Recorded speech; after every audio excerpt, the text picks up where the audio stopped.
Në këtë diell të parë të kohës së kreshmeve kisha gjithmonë nave përpara pjesën ungjillore që flet për tundimet që djalli i bën Jezusit. Këtë vit sipas ungjillit të Shën Lukës, aty bën përshtypje se si djalli përpiqet të tundojë Jezusin, ndërkohë që Jezusi në sajtë të natyrës së tij hyjnore nuk mund të tundojë. Një njeri mund të tundohet për shembull ta vjedh këtë selolaps a mos ta vjedh. Jezusi jo, as nuk e mendonte kurse si ta bënte ndonjë mëkat. Shën Jakobi thot në letrat e tija, hyj nuk tundon e as nuk mund të tundohet. Po pse djalli shkon ta tundoj? E ka rajt mendja se deri dhe Jezusin mund ta tundoj. Kush jemi ne që të mos përpiqet të na tundoj? Jezusi e mposhti në sajtë natyrës së tij hyjnore. Ne nuk arrim ta mposhtim, se jemi vetëm njerëz. Për këtë arsye duhet të strukemi, si thosh tek Jezusi, ta bëjmë Jezusin të jetë shkëmbi i sigurt në cilin ne kapemi për të qëndruar tundimeve të djallit. Në leximin e parë kemi dëgjuar një pjesë të shkputur nga libri i ligjit të përtrirë, e cila quhet si besojma e Izraelitit, ku një izraelit përmbledh të gjitha pikat kyçe të historisë së shëlbimit deri në atë kohë, edhe këto ishin si thosh forca e besimtarit. Me ardhin e Krishtit, pastaj forca do të bëhej vetë Krishti, i cili çon në plotësi të gjitha pikat kyçe të historisë së shëlbimit të mëparshëm në historinë e Izraelit. Vdekja e ngjallja e Krishtit, ajo bëhet për ne streha e sigurt. Siç thot edhe psalmi, strehimi im, kështjela ime, hyjim, do të shpresoj në ty, ne mund t'ja themi këto fjalë Krishtit, i cili bëhet strehimi ynë, kështjela ynë, e në të shpresojmë, për të mbrojtë nga sulmet e të keqit. Pra, tundimet vijnë e nuk i munguan as Jezusit. Është interesant të shohim në këto tundime diçka që shfaqet vazhdimisht, si thosh stili i punës së djallit. Ky stil përmblidhet në përpjekjen e djallit për të kriju kriza identiteti, për të vënë në dyshim identitetin më të thellë vetjak të njeriu. Tek Jezusi e shfaq këtë stil të tij duke i thënë në gjitha tundimet më së parit fjalët nëse je biri i hyjit. Pra nëse thot populli me fjalë vetaturta ujku mjegull don. Djalli përpiqet ta mjegullojë identitetin e Jezusit, qartësinë e këtij identiteti në lidhje me atin e vet, dhe ta shtyjë ta dyshojë se atin e ka gjithmonë me vete. Dhe i thot, nëse je biri i hyjit, bëj këtë, bëj atë. Si thosh ta provokoj aty ku i dhem më fort.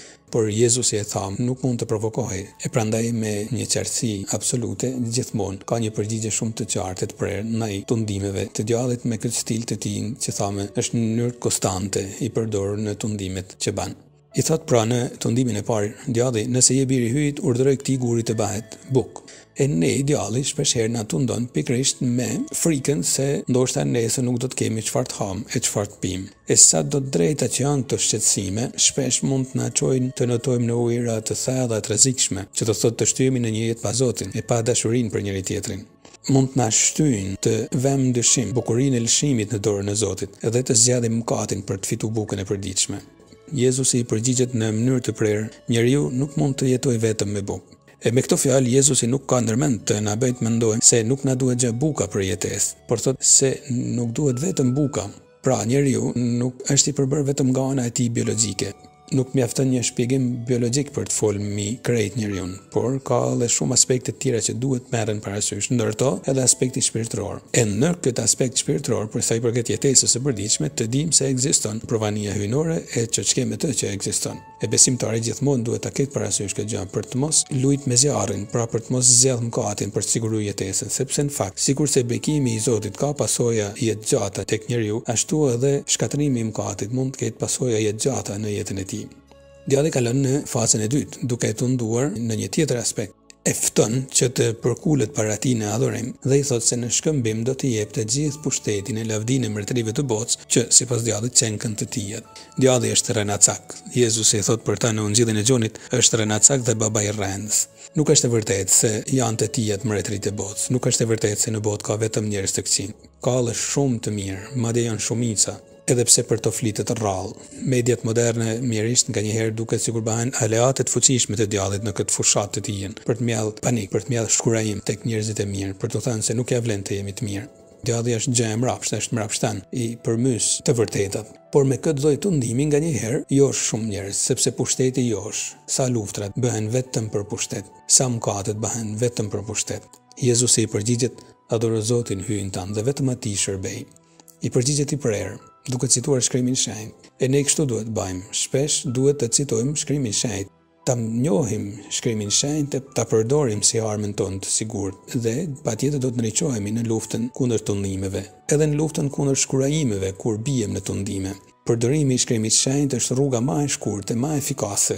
Është rruga më e shkurtë për shembull edhe për të luftuar ato lloj tundimesh që duken shumë të komplikuara në jetë, që nuk dim të zgjedhim. Thot një fjalë e urtë, kur nuk din çfarë të bësh, zbato rregullën. Pra kur nuk din çfarë të bësh, zbato atë që thot Shkrimi i Shenjtë, e ke për t'ia dalë.